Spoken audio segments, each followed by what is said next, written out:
Halo semuanya, selamat datang di video ini. Pada video kali ini, kita akan membahas tentang dampak pencemaran lingkungan bagi ekosistem.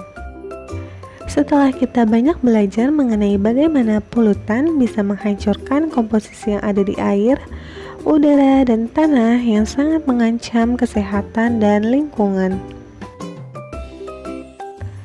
Sekarang, mari kita fokus pada permasalahan dan dampak pencemaran lingkungan yang diterima oleh ekosistem.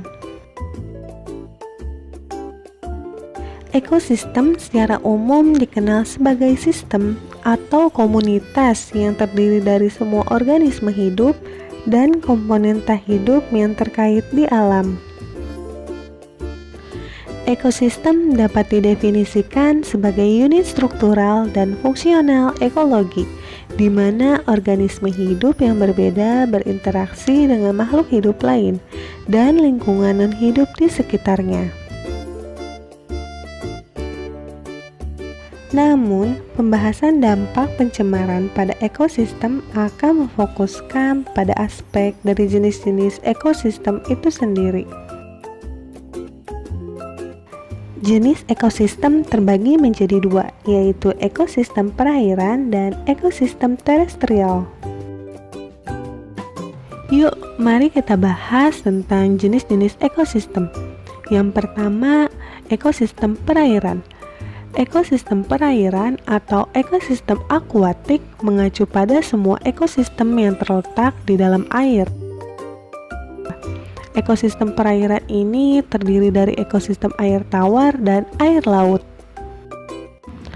Ekosistem air tawar adalah jenis ekosistem terkecil di antara jenis ekosistem utama, dan biasanya di sana tidak ada air garam. Ekosistem ini merupakan sumber air minum, juga membantu dalam menyediakan energi dan air yang diperlukan untuk transportasi dan rekreasi.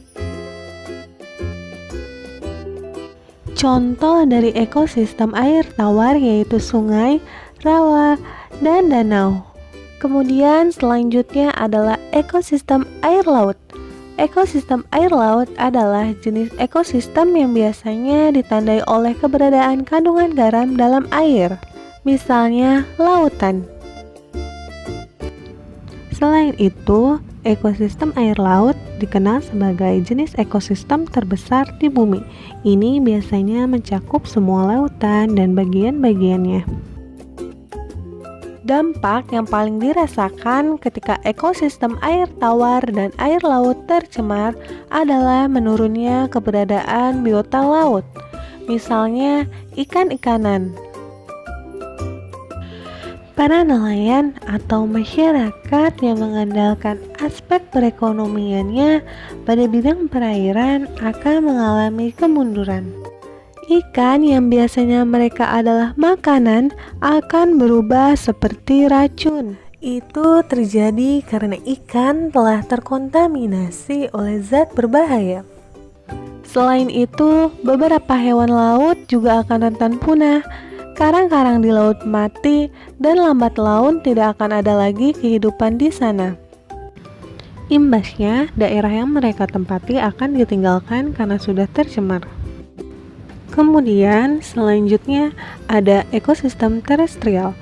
Ekosistem terestrial ini mengacu pada semua ekosistem yang ada di darat, meliputi ekosistem hutan, ekosistem padang rumput, ekosistem pegunungan, dan ekosistem gurun.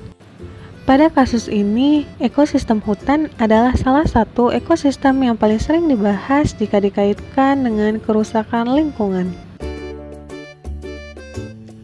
Karena biasanya ekosistem hutan sering dijadikan target utama manusia yang hanya menginginkan kesejahteraan jangka pendek.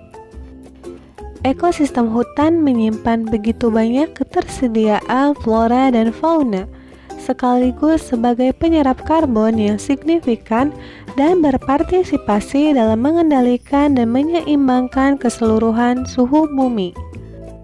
Perubahan ekosistem hutan mempengaruhi keseimbangan ekologi secara keseluruhan. Sebagai contoh singkat, Jika suatu tumbuhan itu mati, maka proses pada rantai makanan secara keseluruhan juga pasti akan berhenti.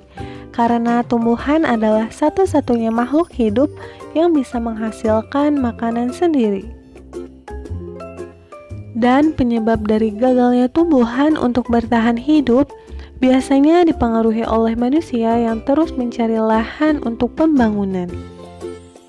Menebang satu pohon sama seperti menghancurkan 100 kehidupan.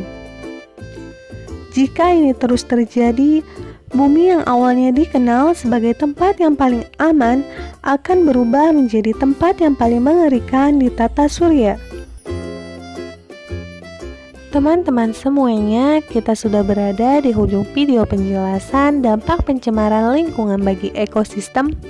Semoga video ini dapat bermanfaat. Dan sampai jumpa lagi.